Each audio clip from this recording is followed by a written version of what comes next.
Macao may be small, but it is one of the biggest casino hubs in the world. During COVID-19, gaming tourism was hit hard. Businesses and casinos were forced to shut down for weeks and months at a time to help curb the spread of the virus. In 2022, the 6 incumbent casino concessions here, including Sands China, obtained new gaming licenses to continue their operations for the next 10 years.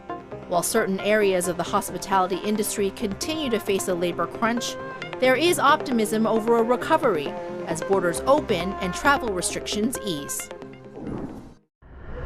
The new gaming licenses run for 10, with a shorter license compared to last time when you had 20. Does this change in terms of your investment decisions for the city? If any adjustments were to be made, what would they be? There'll be no adjustments. We'll commit to the long term. We expect to be here for the next 10 years and then successive licenses. Our approach is to invest heavily, to commit to the market, and do the right thing by the market. In our case, we've done the right thing here in Macao from day one. With the government, we have complete respect and comfort with the government. Our employees the same way. We'll continue to build scale products that are exemplary in terms of quality, and we be the best we can be. And that always, in the end, works well for us. We've never had a problem with licensure in any market we've been in, and I suspect we'll be here a long time because we do the right thing. Sheldon made incredible decisions here to invest tens of billions of dollars, and it paid off for him, the company, but also for Macao. So we're very confident in the future of Macao. We like being here.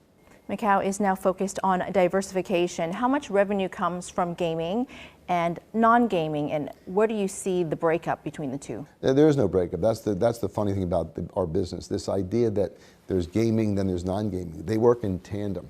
What makes our success here isn't, anybody can build a casino. It's not difficult. They're easy to build. The trick is building non-gaming hotels like one we're sitting in. Great spas, hundreds of restaurants, hundreds of retail stores, huge MICE space, huge theaters. That's the trick of our business. The gaming piece is pretty simple. The opening of Londoner exemplifies our commitment to quality. The theater is extraordinary. The rooms are as good as anywhere in the world. You can't get a better hotel room than we put into the Londoner. You can't get a better spa experience. You can't get a better food experience. So what we try to do is build, hotels that work in tandem. The gamers want to come, the non-gamers want to come. You can come here and shop for 3 days, or spa for 3 days, or be in business for 3 days, and never go in the casino. So they're not mutually exclusive, they work in tandem. And that's one of the confusions the market has about non-gaming. By the way, our business, non-gaming here, is a multi-billion-dollar business. Huge, every year. Macao was put on the map because of its gross gaming revenues, $45 billion, I think, at the peak. Yeah.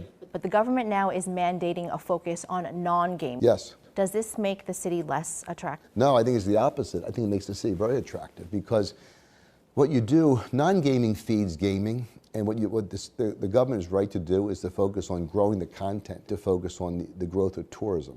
The growth of tourism can have a basis in non-gaming as well as gaming. And again, they work in tandem, they work together. Those non-gaming amenities are incredibly important to both sides, the gaming and non-gaming. But again, they work together. Over in Singapore, Marina Bay Sands has been a big growth driver. Will Singapore continue to be a large contributor to your earnings, and do you expect that to overtake Macao? What do you think the split up will look like? Well, I hope it's a large contributor. That's my goal. They're different markets. They're both very, very powerful markets. We're lucky to be in both. But they're different. We have one building in Singapore. Hopefully we're building a second one in the near future. But we don't have this scale of hotel rooms you have here. We only have a couple thousand rooms there. Here we have 13,000. We have millions of square foot of retail here, not as much in Singapore. If we were given our druthers, we'd expand in Singapore aggressively. It's a spectacular market. It's a duopoly. We're very, very pleased to be there. But it's a different environment than Macao, and it's a different geographic location. But both have been very productive. What's the split? I'm not sure I want to get into that. They're both going to be very profitable in the future. We're going to make a lot of money in both these markets because we delivered a fantastic product that consumers want to come to. Geopolitics is a big topic, and it plays a role in making business decisions. You're an American company with a huge investment in China. How do you navigate that? Well, we've always been big believers. It's essential for the U.S. and China to have a dialogue, to keep talking. These two countries have a obligation to the world to stay connected and not to close the door to communication. That's always been our belief. Beyond that, though, my challenge is my business every day and growing my business and being a good employer and a good person to work with and a team that delivers on the promise for the customer. China and the U.S. will sort its problems out. We'll navigate that by staying out of it, but also by being advocates for dialogue. We talk to the governments of both. The biggest mistake we make in the world today, I think, is these countries don't have communication. This idea of shutting to a Cold War type of thing it's insane. It doesn't help anyone. It doesn't help these governments, doesn't help the rest of the world.